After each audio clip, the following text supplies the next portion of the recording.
Predstavenie imunochromatografického testu na prítomnosť COVID-19. Je to vlastne odberový test, ktorý je vyhodnocovaný bez prístroja. Tento test je schopný identifikovať ochorenie COVID-19 až 2 dní pred prepuknutím akýchkoľvek príznakov. Predstavíme si, čo sa v ňom nachádza.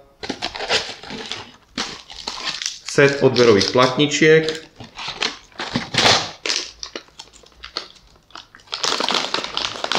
Inaktivačný bufer. Odberová ihla. Výterové tampóny. Podložka na uskladnenie použitých bufrov, ktorá sa takto jednoducho zloží. A prehľadný návod, takisto krytie, pokiaľ by sa to robilo za zhoršených poveternostných podmienok. Tento prehľadný návod je obrázkový, kde je presne popísaný postup, ktorý teraz budem vo videu predstavovať. Takže pripravíme si odberový set. Ako prvé skontrolujeme platnosť expirácie na odberovej platničke. Odberovú platničku otvoríme. Vnútri sa nachádza samotná odberová platnička a silika gel, ktorý funguje len na to, aby sa zabezpečila transportná vlhkosť. To nás nezaujíma. Toto môžeme odložiť. Samotná platnička sa skladá z 2 markerov C a T. C znamená kontrol, ktorý je dôležitý, ten sa nám musí vždy vyfarbiť. A T je vlastne test, to je keď je pozitivita. Do tohto miesta sa nakvapkáva pretrepaný bufer, to je táto tekutina, ktorá sa tam nakvapká až po vrch a potom sa 15 až 30 minút čaká na validné vyhodnotenie toho testu. To znamená, aby ten výsledok bol správne odčítaný. Odberové médium je takáto špachtlička, ktorá je sterilne zabalená.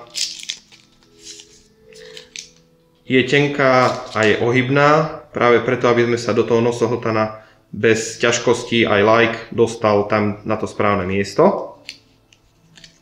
Teraz si predstavíme postup pri odbere vzorky na vyšetrenie COVID-19. Pacient vždy k odberu pristupuje v rúške a počká na pokyn pracovníka na zloženie rúšky. Ako prvé pred odberom je nutné, aby sa pacient otočil od pracovníkov o 180 stupňov. Tak. A vyzveme ho, aby zakašľal do rúšky. Dobre. Týmto vlastne podporíme validitu toho výsledku, kvôli tomu, že sa tam do nosohltana dostanú aj z hlbších štruktúr častice vírusu. Teraz prejdeme k samotnému odberu. Odber vykonávame za použitia všetkých ochranných pracovných prostriedkov, to znamená 2 páry rukavíc, celotelový oblek aj s nasadenou kapucou, štít a ochranná maska. Môžete si dať dole masku.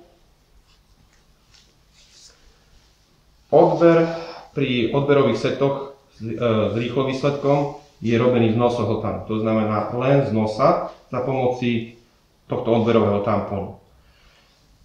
Pacient môže stáť, vyzveme ho, aby sa uvoľnil a zavedieme tampón za súčasného takéhoto šúlavého pohybu aspoň 5 cm do nosnej dutiny.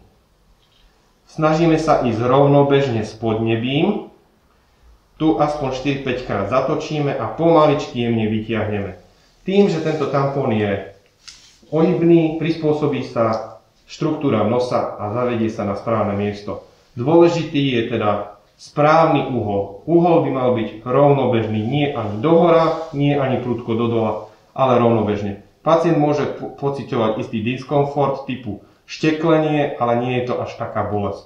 Takisto je to možné vykonávať aj pri ľuďoch, ktorí mali úrazy nosa, krvácanie z nosa alebo mali zlomený nos. Vtedy sa spýtame, teda tých pacientov, ak sa im nedá cez jednu nosnú dierku dýchať po úraze, využijeme tú druhú dierku. Po odbere pristúpime k samotnému vyhodnoteniu testu. Je dôležité, aby sme sa skúmaným tampónikom nedotkli žiadneho povrchu. Otvoríme si odberový bufer, celú odberovú tyčinku ponoríme do kvapaliny a takýmto rovnakým spôsobom ako pri odbere nosa ju tam vykúpeme.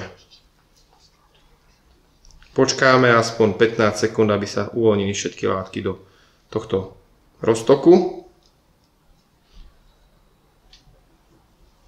Následne tyčinku biologicky zneškodníme, nasadíme čiapočku a takto pripravený roztok dávame na odberovú planžetku. Túto odberovú planžetku si môžeme označiť zo zadnej strany fixkou menom pacienta, aby sme vedeli identifikovať po 15-30 minútach odoberanom vzorku, komu patrila. Pristúpime k samotnému nakvapkaniu. Celý roztok sa snažíme nakvapkať do tohto priestoru až po vrch.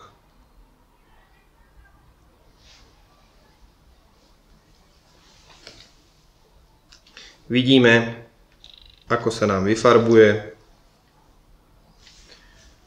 Médium si môžeme odložiť sem.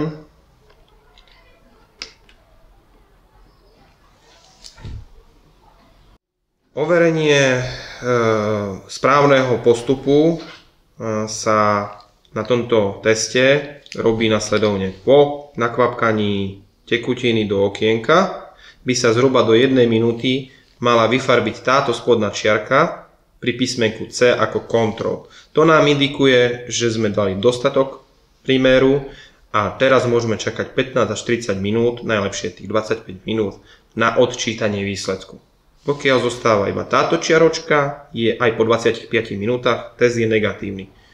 Pokiaľ sa nám vyfarbí ďalšia čiarka po 25 minútach, vtedy je test pozitívny. Čiže odložíme si ten test, pokiaľ sme niekde vonku, môžeme použiť z pribalených obalov, z pribalenej sady takéto priehľadné ochrany na okienka. Nie je to nutnosť, ale môžeme to takto zalepiť.